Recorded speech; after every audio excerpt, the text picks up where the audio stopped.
If you guys don't know, I'm a college student. I mean, almost every single college student I know kind of gravitates towards the MacBook Air, which is arguably the best laptop for the price. Unfortunately, it doesn't solve everyone's need. Some people love gaming and some people need Windows. So obviously, MacBook Air isn't gonna cut that. And in my experience as a computer science student, the second most popular laptop other than the MacBook Air is actually the Asus Zephyrus G14. I mean, it's cheaper than the MacBook equivalent of Windows, which I would say is the XPS 13 or XPS 15. And it's a lot cheaper than a really expensive Razer Blade, which to my opinion is just not worth ever getting. I mean, unless you have money to actually burn, I would then maybe consider getting a Razer Blade. But the thing is, it's cheaper, but as capable as both of those computers, if not more capable than at least the XPS. I personally have the G14 2022 version, and I've used this laptop for almost 3 years, up until this point in which I switched to a MacBook Pro. And the reason I switched to MacBook Pro is mostly just because of productivity reasons. And also just I wanted a bigger battery. I wanted a battery that lasts longer, and you just don't get that in gaming laptops anymore, or ever. And I also just really wanted a bigger battery, and you just don't get that in gaming laptops. But I filmed this right before I sold my laptop on Facebook Marketplace for about $600. So yeah, at the end of the day, here are my thoughts for using this laptop for about 3 years. And if this laptop, at least the newer version of it, is something that you should keep on your radar for the future. Now, before I get any further in the video, please like and subscribe if you have enjoyed any of my other content. I normally don't say this, but because I think the algorithm, that's how it works, it would really help my channel. So without further ado, let's go right into the video. First off, I want to talk about the size. I used to have a larger Zephyrus, which was the 15.6 inch Zephyrus M, I believe, a GM501 or something like that. But here's the thing about the Zephyrus M. Even though it was really nice and thin, it was large. It had a huge footprint. I mean, it has to do with the 15.6 inch screen. And at the time, it was a 144 hertz, 1080p display with huge bezels. I only really liked the way the Zephyrus looked from the back. But other than that, it wasn't really my favorite laptop in terms of look, but it got the job done. And then it wasn't the lightest either, but it was pretty thin, so I have to give it credit for where it was. However, that kind of almost changed on the 2022 version, and I'm saying almost kind of because of one main problem. But let's talk about the best parts of it. Obviously, the design of this laptop is absolutely beautiful. I think it looks just as good as a MacBook Air, in my opinion. But yes, instead of using metal, it is using a plastic casing. However, I think the screen looks amazing. Just the fact that the way it's designed, it's a bezel design compared to the original. They increased the resolution from 1080 to 1440p. Well, I guess it's 1200p, but 2560 by 1200. So basically quad HD minus. I think 14 inches is like the sweet spot for laptops. However, I do think a 15.6 inch is easier to play games on. I think for overall productivity, 14 inches is a good way to maximize productivity as well as maximize its portability. Another thing that's really cool about the design is the fact that when you open the laptop, it opens on a hinge. This allows the angle of the keyboard to go up a little bit by about like 20 degrees-ish, and it makes the typing experience a lot better. It also helps with airflow. I really like what they did with that. Talking about the keyboard, let's talk about the keyboard. I love that keyboard. That keyboard was, honestly, it's better than the MacBook Air keyboard, in my opinion. I have the MacBook Pro, I guess, but I'm pretty sure they're all the same. It just had a nicer tactile feeling on the keyboards. Like, I honestly thought it was better to type on that keyboard than it was to type on any mechanical keyboard that I've owned.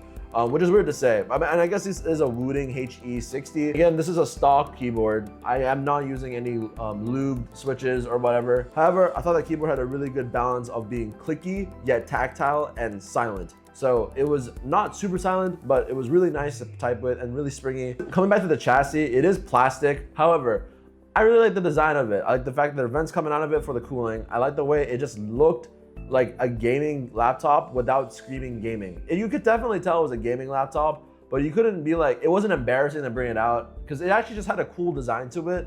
And the white color was really, really nice. I think every gaming laptop is always black, but to have a standing out white laptop, and even the MacBook Air and MacBook Pro are most of the time just black or silver. At least most people get those options of colors.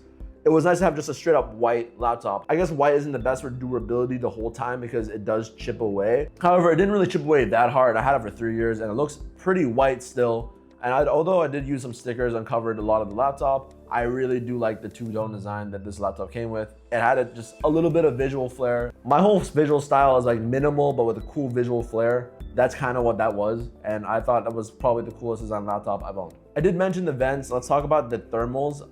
It did get really hot. And the fact is, I did not have any problems in terms of overheating. My channel is basically catered towards the average person. So for anything, you don't have to worry about overheating. It does have a vapor chamber, I'm pretty sure. and it does a really good job of cooling considering how hot it could get. It also has to do with the fact that it's probably a plastic casing, which is why it doesn't feel so hot when it does get hot. And the amount of vents that are on the laptop, that really does help cool it a lot. I never had a problem with overheating on my laptop, and I was playing games like Overwatch and Valorant at like the highest FPS I probably could. So yeah, I had no problems with overheating.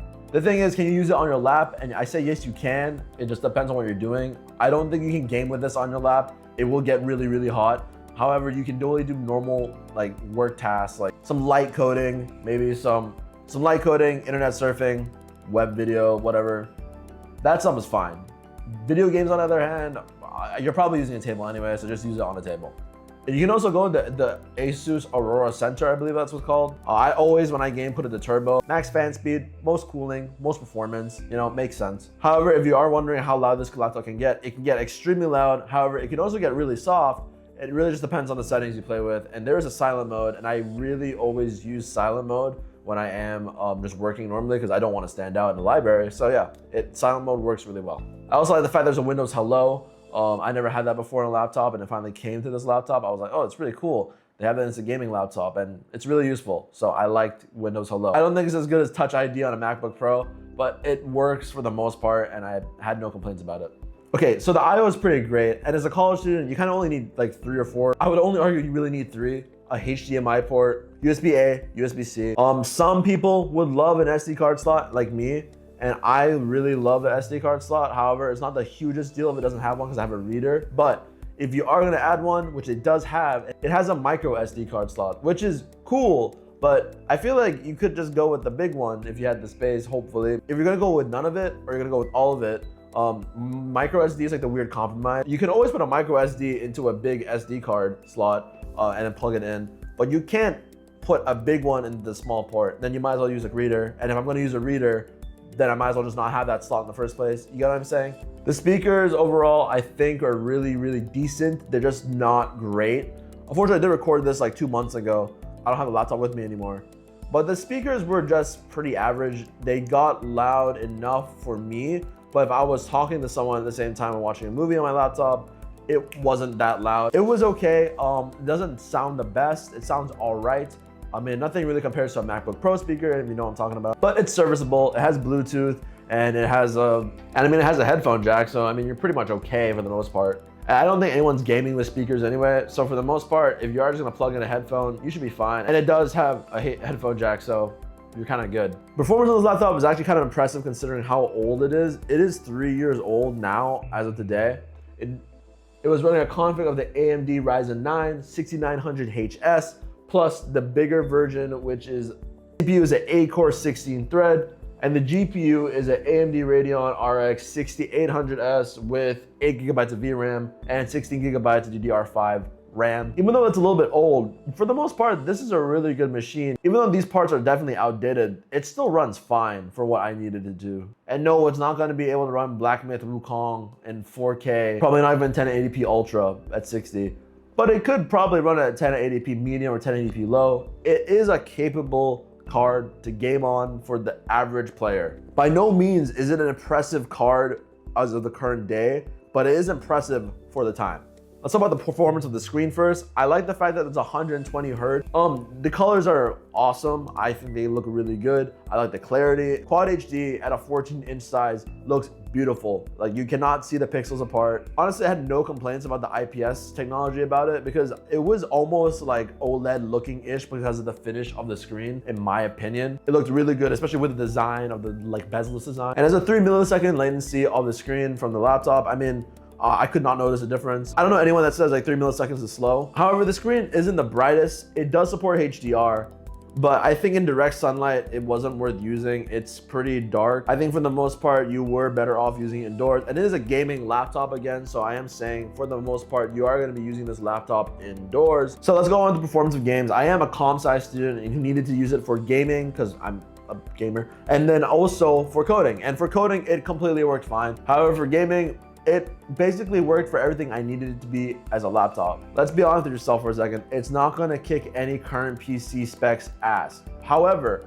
it is very good for a laptop. And I mean, it's impressive to me. I mean, for esport titles in general, this thing ran absolutely fine. I'd rather run this at 1920 by 1200. At this size of a 14-inch, 1920 by 1200. However, I think if you're ever gonna buy a 14-inch laptop for gaming esport titles, keep in mind it is a 14-inch screen. It is very, very small and bad for your neck to keep hunching over and looking at the screen from that angle. I'd recommend you just save a couple extra $100 from buying the most spec'd out version of the laptop, cut it down a little bit, and then buy a 1080p monitor. You're gonna have a much better time gaming on that. And also 1920 by 1200 has a weird aspect ratio when it comes to playing native games like Valorant and Apex. They're a little bit squished, they're a little bit stretched out. However, what I really liked about the gaming experience on this, it was a console on the go. I'd always bring it to whenever I was traveling, I'd always bring like an Xbox controller and just plug it into my laptop and then call it, yeah, it's like an Xbox One on the go or PS5 on the go.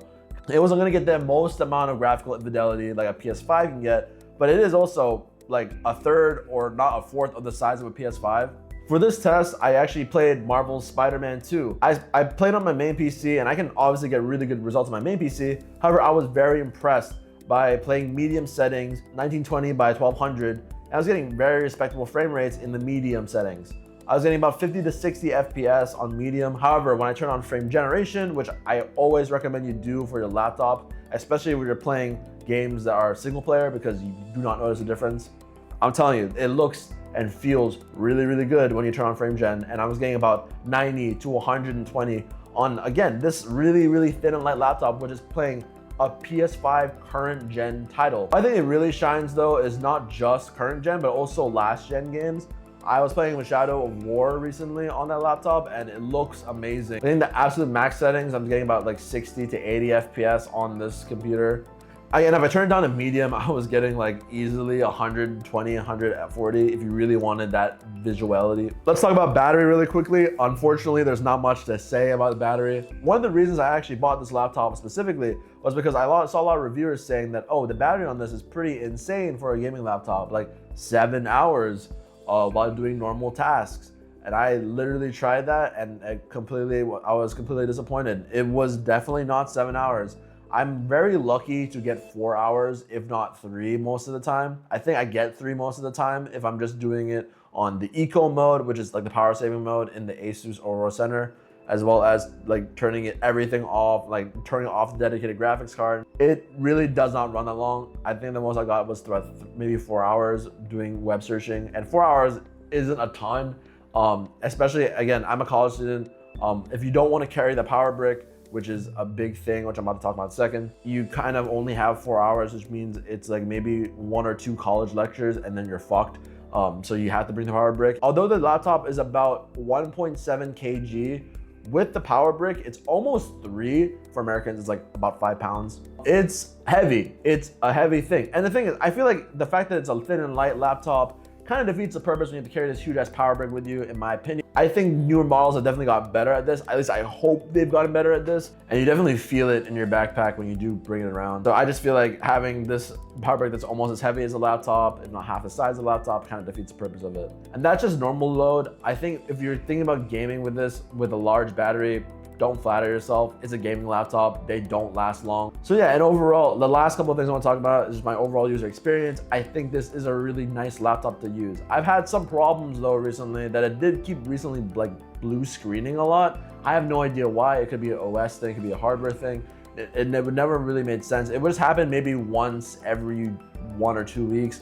It was pretty annoying. One time that was happening all the time, and then I reset it and then it just stopped happening for like 2 weeks. Now, even though this is an old laptop in 2025, at the time of 2022, I did buy it for about, at the time I bought it, which was the latest model, I bought it in late 2022. I bought it for about $1,600 US before tax. Now, and I would say it kind of held up its own. Again, it really depends on you and what you want to do with it. For me, I like to use it for LAN gaming a lot. When I was playing with friends, like I was playing a lot of League of Legends at like club stuff. Also, just whenever my family traveled, I'd always just bring my laptop and I was just kind of like chilling in a hotel room. I just play, you know, some like GTA or something. And again, I bought it for $1,600 back then in 2022. This is a new version of the laptop, which is a lot better, has a better graphics card, has a nicer screen, and it's $500 for an open box. And yes, it is open box. It is not It is not new. However, better specs than my current laptop for 500 bucks, and that's an insane steal in my opinion. Obviously, you could buy the current laptop right now, that's the current Zephyrus. However, I think the old ones just work also just as good. Maybe the battery might not be as good, but honestly, again, you're gonna have to kind of expect that if you're buying a gaming laptop, you're gonna have to bring the charger around. I think that this laptop is amazing for the price, especially if you buy it for used. It did last me a long time, and it still did last me. The only reason I sold it, again, was to switch to a MacBook. And overall, I'd give it an 8 out of 10 in my experience, because it didn't really impress me in terms of its performance overall. Like, it didn't blow me away, but I was impressed by how good it was.